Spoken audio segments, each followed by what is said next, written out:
Hi, and welcome back. The question I'm continually asked by budding authors is, what can I write about? My answer is always the same. Be yourself and write about whatever you like. It doesn't matter what you decide as your subject.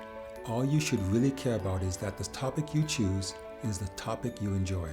There isn't a database of undiscovered ideas roaming the planet for the sole purpose of descending on new writers to help get them started. The most you can hope for is to take an idea that has already been explored and make it yours by adding your own special infusion of imagination to it. For the past 1,000 years, every possible idea has been discovered over 1,000 different times.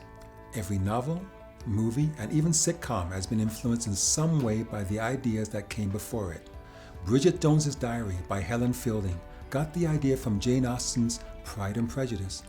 Sarah Benincasa, who wrote Great, got the idea from F. Scott Fitzgerald's The Great Gatsby. Lewis Carroll's 1865 novel Alice's Adventures in Wonderland was the basis for the 1988 movie Alice and the 2016 movie Alice Through the Looking Glass.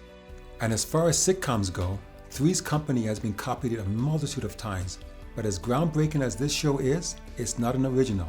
It got its idea from the classic British sitcom Man About the House. What I'm saying is, forget about trying to reinvent the wheel. Whatever groundbreaking idea you're shying away from because you think it's already been done, don't.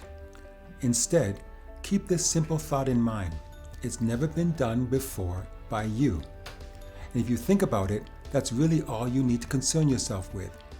Write about what you like and give your readers a new twist on an age-old idea.